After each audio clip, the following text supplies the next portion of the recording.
সরকারের সাথে কন্ট্রাক্ট হলো 8 ঘন্টা ডিউটি, চাকরি করবে, 20,000 টাকা বেতন। সকাল 8টায় যাবে, ঢুকলো 10টায়। 2 ঘন্টার সময়তে সে চুরি করেছে। এই 2 ঘন্টার সময় ডিউটি না করে যদি বেতন খাও, কুত্তার পায়খানা খাওয়ার সমান হারাম হয়ে যাবে। এই হারামের বয়ান কারে ধরবে? যার মাথার তালু থেকে পায়ের তালু পর্যন্ত পুরো বডি হারাম, একই 2 ঘন্টার হারামের চিন্তা করবে? বেচারার অভ্যাস হলো মুরগি চুরি করা। মুরগি রাতের আধার হলেই বান্দা শুকর আদায় করে।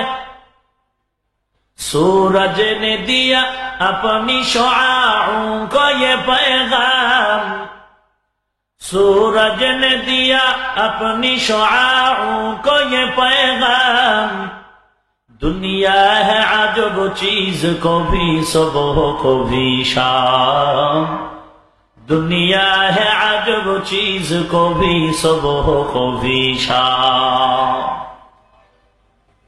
কেউ সূর্য চায় আল্লাহর কাছে দিন রাত বাদ দিয়ে শুধু দিন হইলেই খুশি। ব্যবসায়ীরা রাত চায় না, দিন চায়, সূর্যের আলো চায়।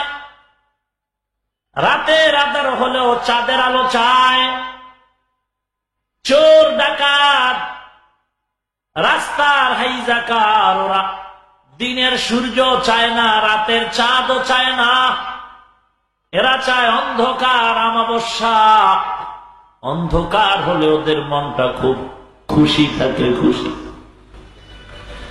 চোর চুরি করার জন্য প্রস্তুত হয়, হানা দেয় যেখানে সেখানে। তো মুরগি চোর এক বাড়ির থেকে মুরগি চুরি করে ঘরের মধ্যে দিয়া ম্যাডামকে বলে, তাড়াতাড়ি রান্না করো, গোসল করে আসি, আর এক ঘরে যাব। এবার মুরগি ম্যাডামের হাতে দিয়ে গোসল করে এসে দেখে এখনো রান্না হয় নাই। ধমক দিয়া বলে, রে কি ব্যাপার, এত দেরি কেন? ম্যাডাম বলে, তুমি যত তাড়াতাড়ি বলেছ এত তাড়াতাড়ি সম্ভব নয়।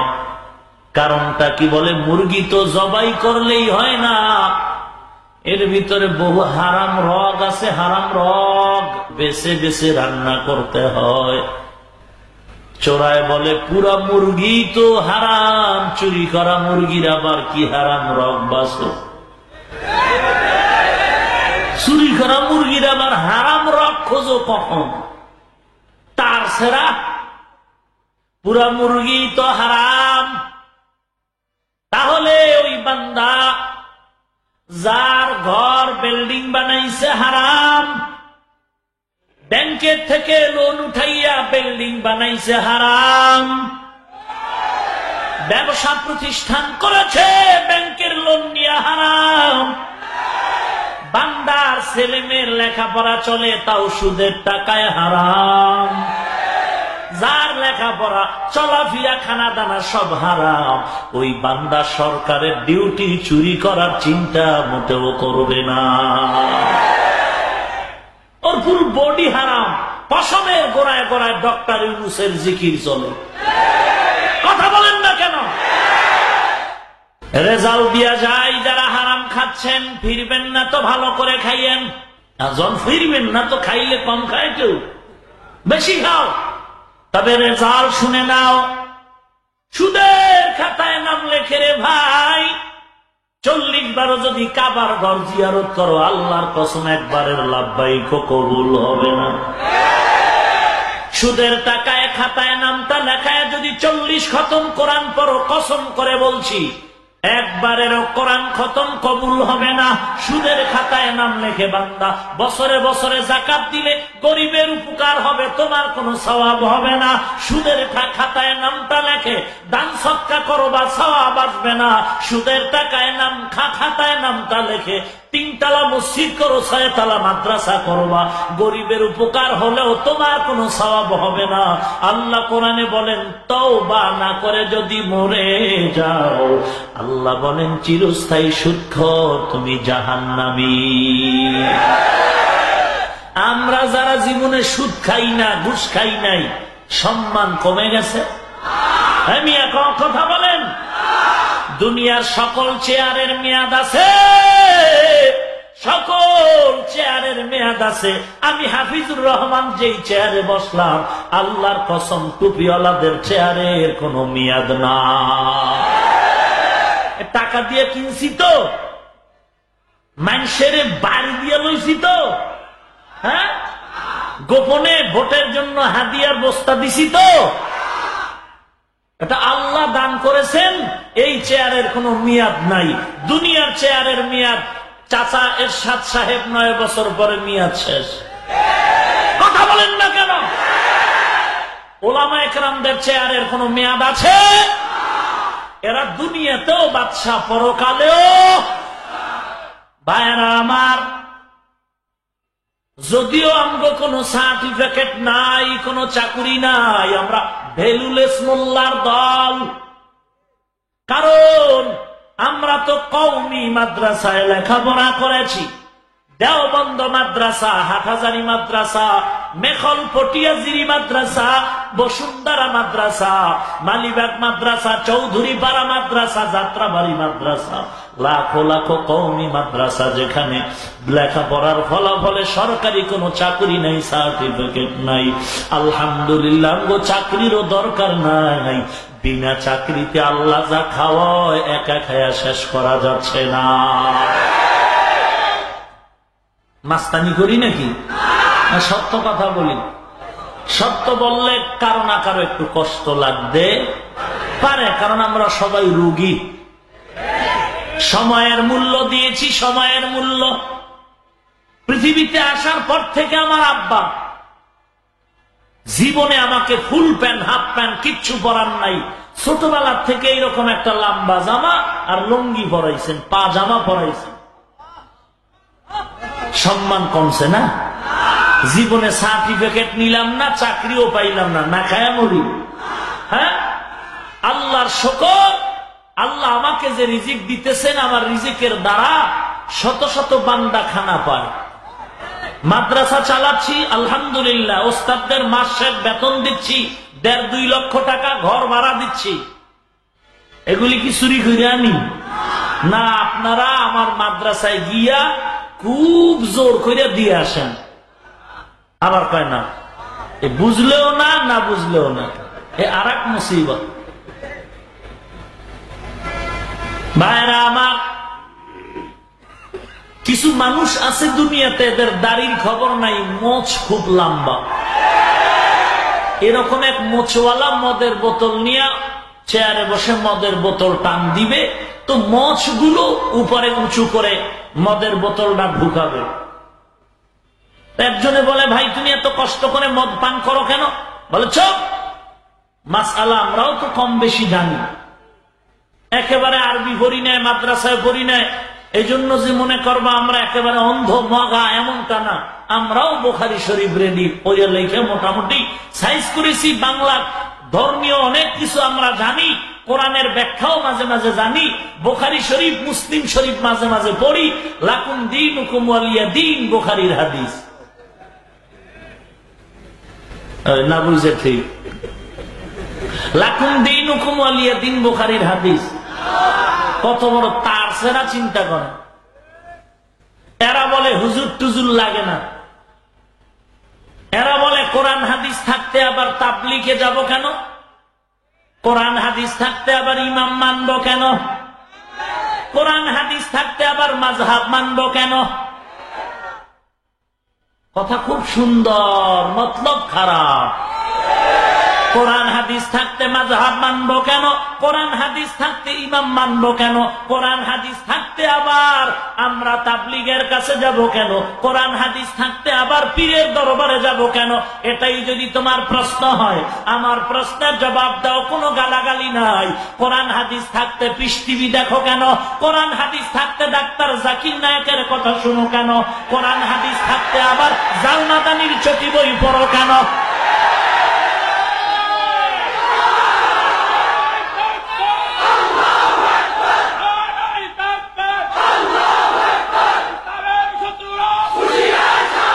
ভাইরা আমার, স্লোগান রাস্তায় গিয়ে দিবেন কাইল।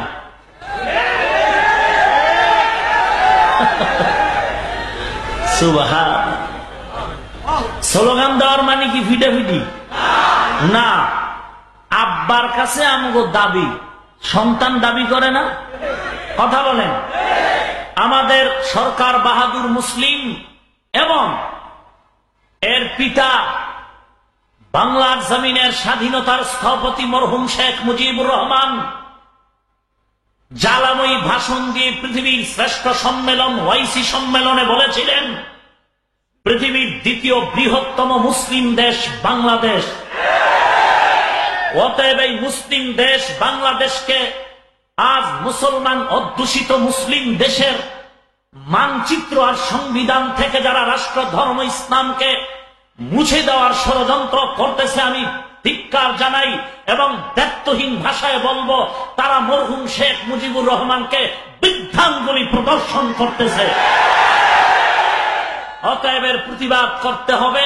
দাবি জানাবো সরকার বাহাদুরকে, আমরা আদবওয়ালা মুসলমান, বেয়াদব না, সন্ত্রাসী না, উগ্রবাদী না, জঙ্গিবাদী না।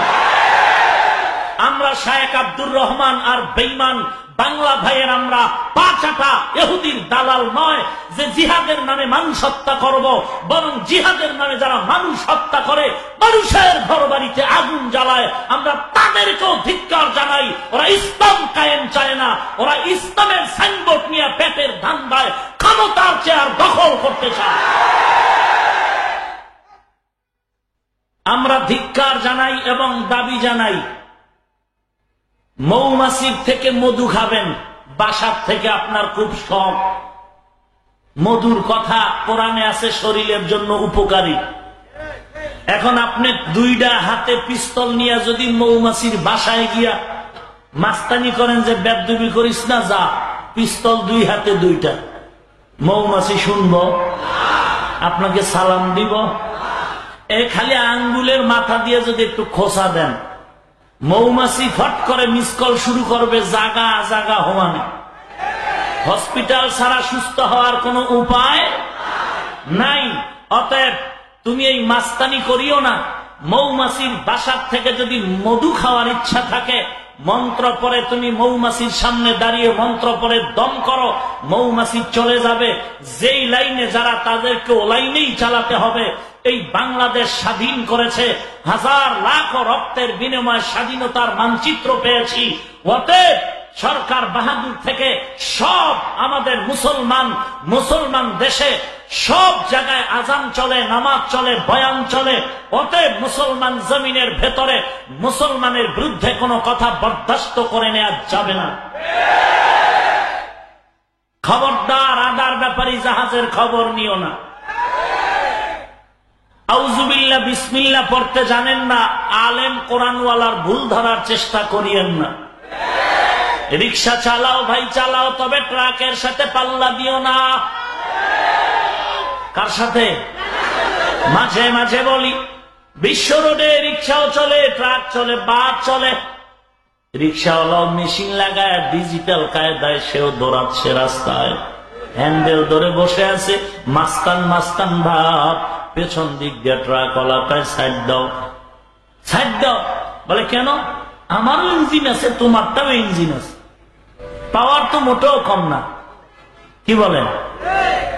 পাওয়ার তো মোটাও কম না। স্বাধীন দেশে নারীও গাড়ি চালাবে, পুরুষ চালাবে, পুরুষ যা করবে নারীও তা করবে না। আল্লাহ পাক রব্বুল আলামিন নারী পুরুষ বানাইছেন আলাদা। তুমি যত ইঞ্জিন লাগাও, রিক্সা বানানোওয়ালা বানাইছে দুর্বল করে, ট্রাকের সাথে পাল্লা দিলে হবে না। মাস্তানি যখন করছে, ট্রাকওয়ালা থাপ্পড় মেরে ঢালে পালায় দৌড়, রিক্সা পড়ে গেল রাস্তার ঢালে, দমরে মুসরে ভর্তা। রিক্সাওয়ালা এক গাছের সাথে বাড়ি খায় পাচার, চামড়া অর্ধেক নাই। চিৎকারের আওয়াজ, বাঁচাও। কি ব্যাপার? বলে চামড়া নাই। বলে তাড়াতাড়ি মিল্লাত ভাম লাগাও। বলে ভামে কাম হয় না। ডাক্তার দেখাইলো, ভালো হয়ে গেল। এবারও রিক্সাওয়ালা আবার কাঁদে। আবার কেন কাঁদো? বলে অন্তর জ্বালায় কাঁদি। কি তোমার অন্তর জ্বালা? বলে অন্তর জ্বালা হলো যেই ট্রাকে ধাক্কা দিয়ে রাস্তায় ফালায় দিল, ওই ট্রাকের পেছনে লেখা দেখছি আবার দেখা হবে। এই ভয়ে কাঁদতেছি, কান্না করি আবার কখন ধাক্কা দিয়া রাস্তার ঢালে ফেলে দেয়। ও রিকশাওয়ালা ভাই, ট্রাকের সাথে পাল্লা দিও না, আদার ব্যাপারী জাহাজের খবর নিও না। আউযুবিল্লাহ বিসমিল্লাহ যদি আবু হানিফার ভুল ধরে বেয়াদবি করিও না, আলেমদের বেয়াদবি করিও না, সাবধান আলেমদের পেছনে পড়িও না, কপাল পুড়ে যাবে, পুড়ে যাবে। যদি কথা বলতেই চাও কোরআন হাদিস নিয়ে সামনে দাঁড়াও, চিপা চাপায় চাপাবাজি করতে পারবা, ফলাফল জিরো। কিছু মানুষ আছে রাস্তায় মেজাজ গরম করে ঘরে গিয়ে বউ ফিডায়, আছে না? মাছ বাজারে গিয়া কয় এটা নদীর মাছ নেই, বলে হ্যাঁ। দাম কত? বলে 1300, কয় 30 টাকা দিবি। মাছওয়ালার চান্দি গরম, জুতা নিয়ে দৌড়ায়, কয় তোর বাবায় খাইছে মাছ। 30 টাকা হোমানে বাড়ি দৌড়, দরজা দিয়ে ঢুকে আর কার বাবায় খাইছে মাছ। ম্যাডাম কয় কার বাবায়? চুপ, মাছ কিনতে গেলাম, মান সম্মান হারিয়ে ফেললাম। 1300 টাকা দাম চাইলো, 30 টাকা বললাম। আমারে বলে কত বড় বেয়াদব, আমারে গালি দিয়ে আমার বাবায় খাইছে মাছ, ওর বাবায় খাইছে। বলে ও স্বামী আমার, এ ধমকটা তুমি এখানে দাও কেন? মাছ বাজারে না দিবা? কথা কম কা, ওখানের অবস্থা বড় খারাপ। আওয়াজ দিলে সুন্দর পিঠ নিয়ে ঘরে ফিরে আসতে পারতাম না। আজকে এই সমাজের চিপা চাপায় বহু চাপাবাজের আবির্ভাব হয়েছে। আবু হানিফার ভুল ধরে আল্লাহওয়ালাদের গালি দেয়, চরমনাইদের গালি দেয়, আল্লাহওয়ালাদের নাম নিয়ে গালি দেয়, খাজা মঈনুদ্দিনের গালি দেয়, তাবলীগওয়ালাদের গালি দেয়। অথচ যতই কথা বলি সামনে এসে কথা বলার সাহস তাদের না। ভাইরা আমার, হাদিস মানি, হাদিস মানি কি মানে? হাদিসে আছে নবীজি জীবনে একবার ঠেকায় পড়ে ময়লা স্তূপের সামনে দাঁড়িয়ে প্রস্রাব করেছিলেন। জীবনে কয়বার? এখন নবীর হাদিসে আছে দাঁড়ায় প্রস্রাব করা যায়, তো আমিও করি। হাদিসে আছে কয়বার? তুমি তো একবার হাদিসে আমল যদি করো, এটা তো ছোটবেলায় মায়ের খানার প্লেটে বিসমিল্লাহ ছাড়া দিয়ে দিছিলা, হইছে না আদায়? এখন আবার কি? এরপরে যদি তুমি এই সুন্নাত আদায় করতে চাও, নবীজি জীবনে দাঁড়িয়ে প্রস্রাব করেছেন, তুমিও যদি দাঁড়ায় প্রস্রাব করার সবক নিতে চাও, তাহলে এখানে তো কোনো আলাদা করা হয় নাই। তুমি দাঁড়ায় করলেই হবে না, তোমার ম্যাডাম রে কি করবা জবাব দাও। কত বড় নির্লজ্জ, বেহায়া!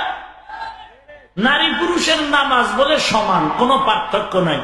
তাহলে পুরুষেরা নামাজ পড়ে ছড়ায়া, পাও ছড়াও, তো মহিলাও ছড়াবে? লুচ্চা, মহিলারাও ছড়াবে? তো কেন বলো নারী পুরুষের নামাজে কোনো ভেদাভেদ নাই?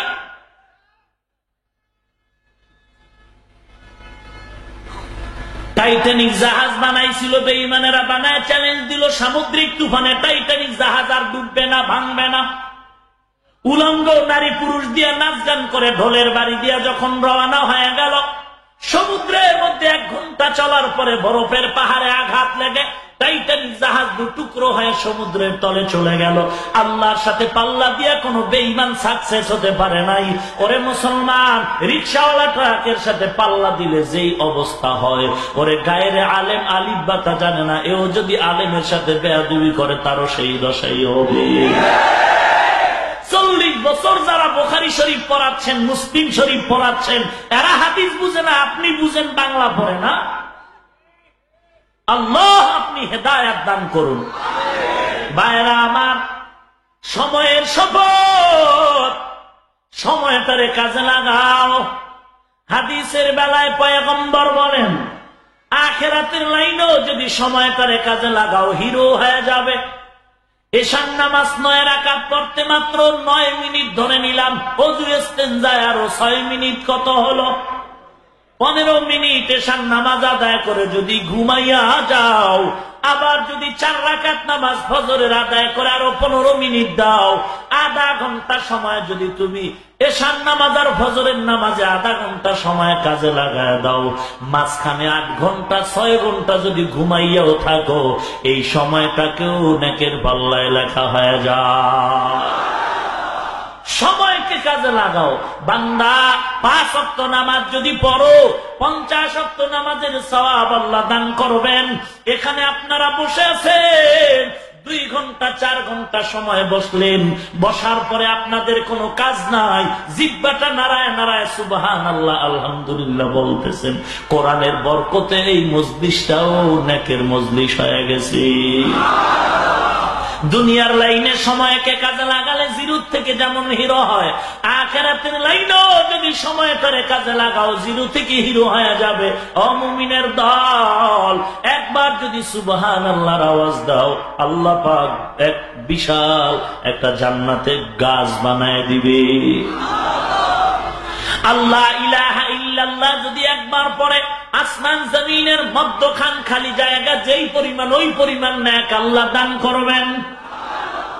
এত সময়ের মূল্য হে মুমিন, আর সময়টাকে আমরা কাজে লাগাইলাম না, গল্প করে করে আমরা সময় কাটায় দেই।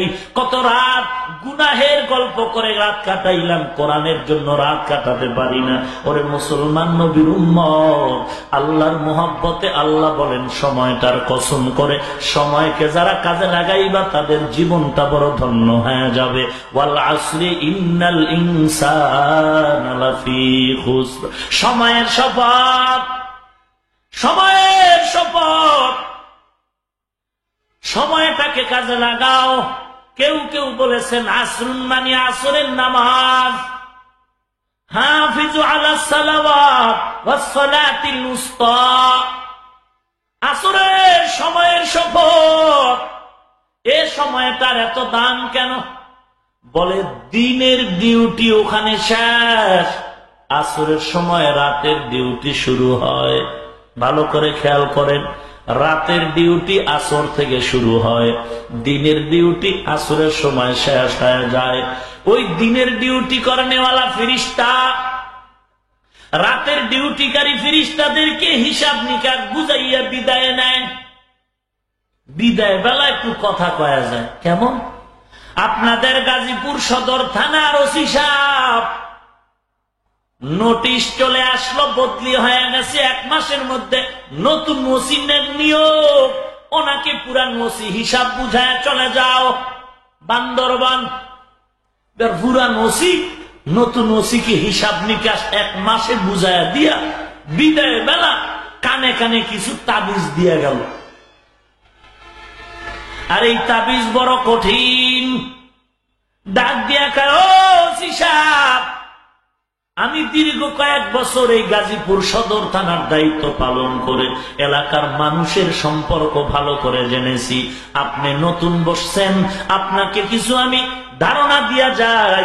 এই থানার আন্ডারে কিছু কিছু ভালো মানুষ আছে, 10-15 জন নামের তালিকা দিয়া গেলাম। এদের সাথে যদি সম্পর্ক ভালো রাখেন, হাদিয়া বেশি বেশি পাবেন। এদের সাথে সম্পর্ক ভালো রাখবেন। এই 10 জন নাম দিয়া গেলাম। আর কোন ব্যাপারে যদি সংশয় পড়ে যান, থানার কেন্দ্রীয় মসজিদের ইমাম ভালো মানুষ, তার পরামর্শ নিয়েন। পুরান ওসি নতুন ওসিকে যেই তাবিজ দিল, এই তাবিজ অনুযায়ী সেও কাজ করে। তদন্ত কমিটি যদি আসে, পুরান ওসি যেই রিপোর্ট দিল ভালো, নতুন ওসিও বলবে ভালো। দিনের ফেরেশতা রাতের ফেরেশতার কাছে রিপোর্ট পেশ করে বিদায় নেয়। বিদায় বেলা বলে যায়, এর ফেরেশতার দল, আমি সারাদিন রিপোর্ট করে দেখলাম, ডিউটি করে এই এলাকার ভিতরে অমুক ঘরের নারী আর পুরুষ 5 ওয়াক্ত নামাজ পড়েছে, জিকির করেছে, কোরআন তেলাওয়াত করেছে, সময়কে অপচয় করে নাই। আমি এদেরকে ভালো সার্টিফিকেট দিয়ে দিলাম। রাতের ফেরেশতারাও বলে, আমরাও এদের দিকে নজর রাখলাম। ওয়াল আসরি, সময়ের শপথ, আসরের নামাজের শপথ, আসরের সময়ের শপথ। শপথ করে আল্লাহ বলেন, ইন্নাল ইনসানা লাফি খুসর, নিশ্চয়ই সমস্ত দুনিয়ার মানুষ ধ্বংসের ভেতরে নিমজ্জিত। কথাটা এত তাকিদ দিলেন, ইন্না হরফে মুসাব্বা বিল ফা'ল, আল ইনসান আলিফ লাম জিনসি, সমস্ত মানুষ, অথবা আহদিও ধরা যাবে। কোন কোন মুফাসসিরিন ইকরাম বলেছেন ইনসান বলতে আবু জাহাল, আবু লাহাব, উদবা, শাইবা, সেক্ষেত্রে আলিফ লাম আহদি। আর সব মানুষ যদি ধরা হয় তো জিনসি, সব মানুষ নিশ্চয়ই। ইন্নাল ইনসান, আবার লাভি লাম তাকে, অবশ্যই ইন্নাল ইনসানা, ইন্নাল ইনসানা, নিশ্চয়ই সারা দুনিয়ার মানুষ, লাফি খুসর, ধ্বংস বলে নাই, ফি, ধ্বংসের ভেতরে নিমজ্জিত, কোন সন্দেহ নাই। আবার খুসরুন শব্দটা নিলেন না কারা, এমন ভাবে বুঝাইছেন কোন ভাগ করে নাই, ক্ষতির কোনো ভাগ নাই। সমস্ত ক্ষতি যা হতে পারে দুনিয়াবি, সব ক্ষতির মধ্যে নিমজ্জিত। ইল্লা, ইস্তেসনা করলেন, আল্লাহর ওয়াদা কি মিথ্যা? সব মানুষ জাহান্নামী। ওয়া শেষ, শেষ না আরো আছে? কিছু শুনে দৌড় দিলে হবে নাকি? ভাইরা আমার, বুঝার চেষ্টা করতে হবে, উল্টা যেন না বুঝি। আমাদের সমাজে উল্টা বুঝেই তো বড় ভেজাল লেগে যায়, বড় ভেজাল। ও নবীর উম্মতের দল, আমি এক বয়ানে বলেছি কাফের কেউ কাফের বলে গালি দেওয়া যাবে না। অনেক বক্তা, নাম টাম তো আর কইতে চাই না, একেবারে মোটামুটি ভণ্ড, পাগড়ি টাগড়ি আছে, সে চোখের মধ্যে কালা চশমাও আছে, মনে হয় গুন্ডা গুন্ডা ভাব, ডাইনে বামে আবার দেহ রক্ষী আছে। তো আমি জুরাইনে বয়ানে বলছিলাম, বক্তা সাহেব আপনি না আলেম, আপনি কালা চশমা পরেন কেন? আপনি না আলেম, আপনার ডানে বামে বেনামাজির মতো বডিগার্ড কেন? আপনার হাতে অস্ত্র কেন? আপনি কি আসলে আলেম না সন্ত্রাসী? ভাইরা আমার, শুধু সে আলেম না, আওলাদে রসুলের সাইনবোর্ড লাগায়। ও নবীর উম্মতের দল, আবার আহমদ শফি সহ, আশরাফ আলী থানভী সহ, দেওবন্দি সহ প্রচন্ড ভাষায় গালাগালিও করে। তো আমি বলছি কাফের কেউ কাফের বলে গালি দেওয়া যাবে না। তার মানে কি কাফেরকে মুসলমান বলা যাবে নাকি? ও তার সেরা এরকম বিরুদ্ধে কয়েক বক্তা কয়েক কাফের কেউ কাফের বলা যাবে না, এটার মানে কি তার মুসলমান বলতে হবে? কথা কন না কেন? আরে ভাই, আমি তো বুঝাইছি কোরআন শরীফের আয়াত, সূরা বনী ইসরাইল 53 নম্বর আয়াত। আল্লাহ বলেন কাফেরের সাথেও খারাপ আচরণ করিস না রে মুমিন।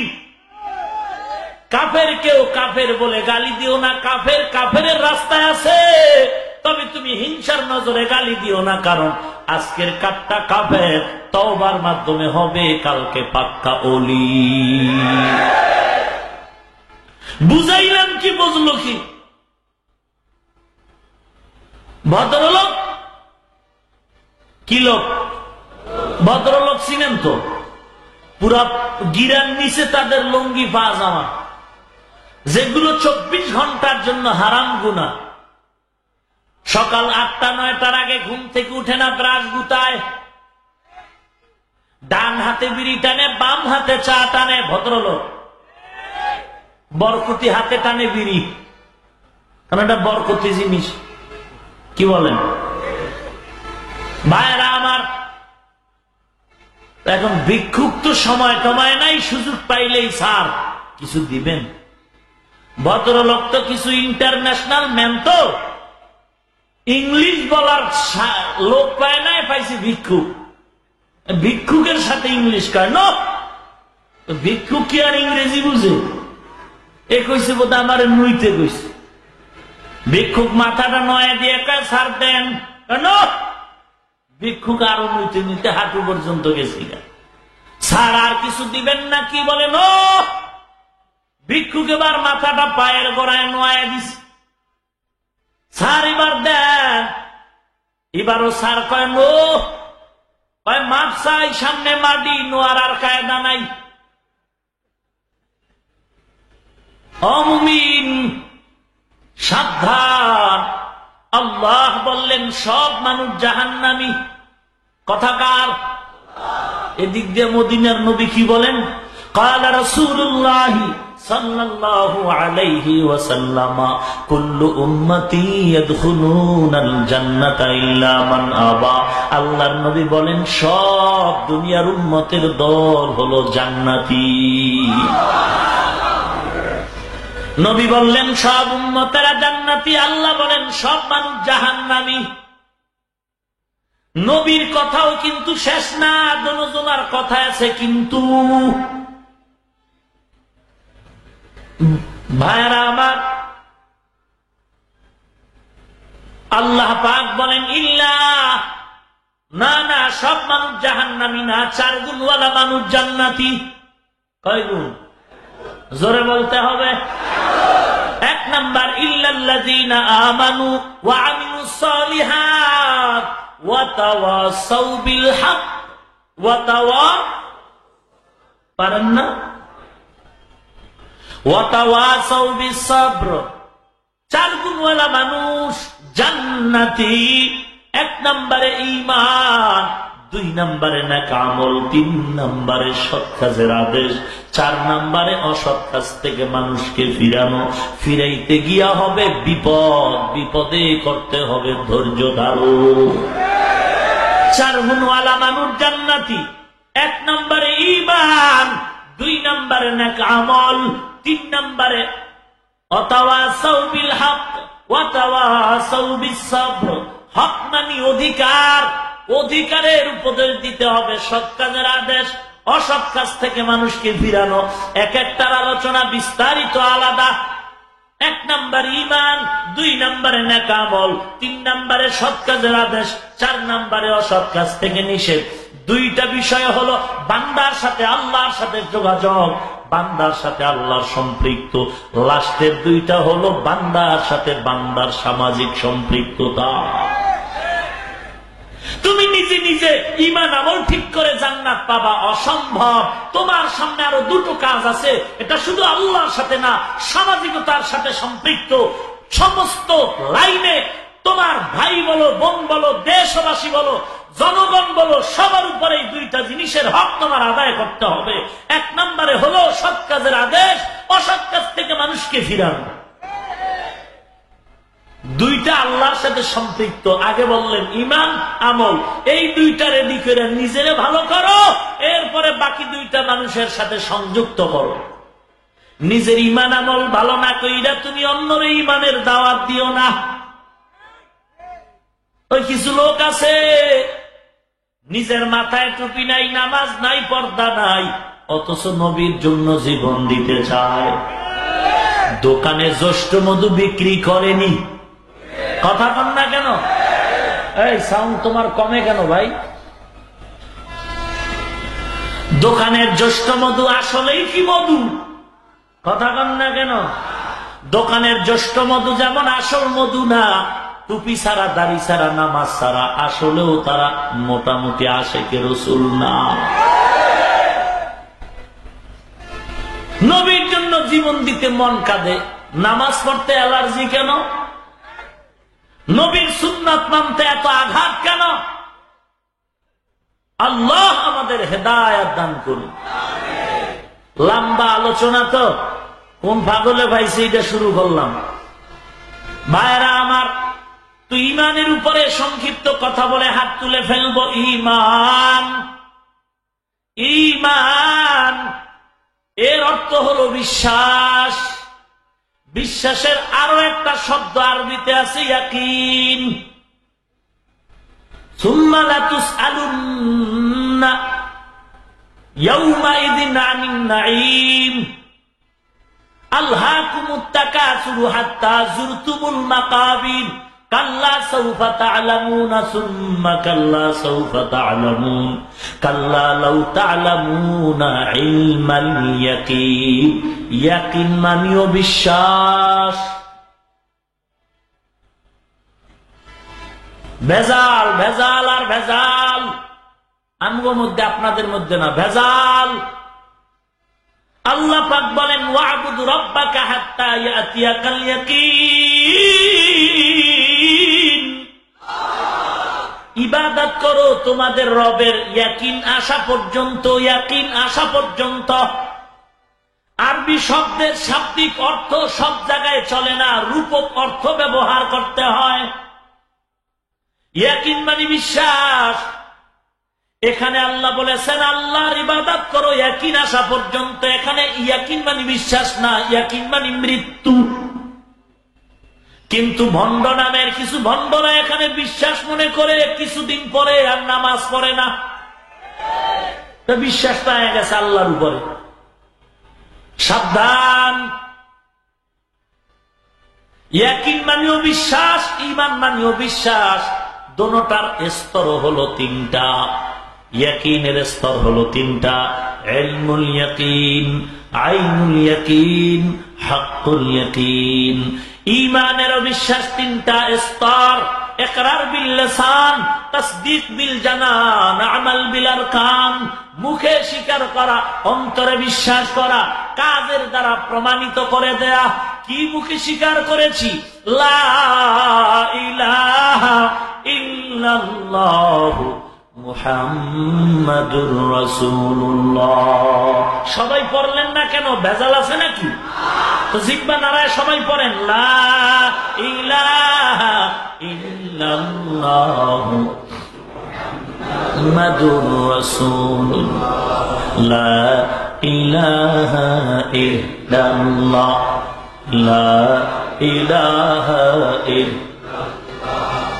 ডানে বামে ইল্লাল্লাহ, ডানে বামে ইল্লাল্লাহ, সামনে পেছনে ইল্লাল্লাহ, জাহেরে বাতেনে ইল্লাল্লাহ, লা ইলাহা ইল্লাল্লাহ,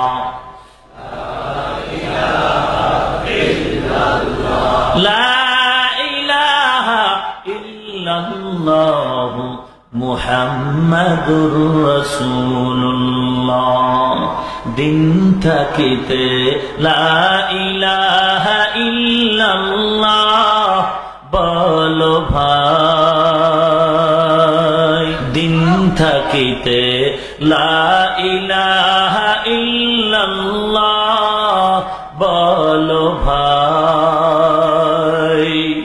দুনিয়াতে আখেরাতে, দুনিয়াতে আখেরাতে, দুনিয়াতে আখেরাতে চাও যদি ভাই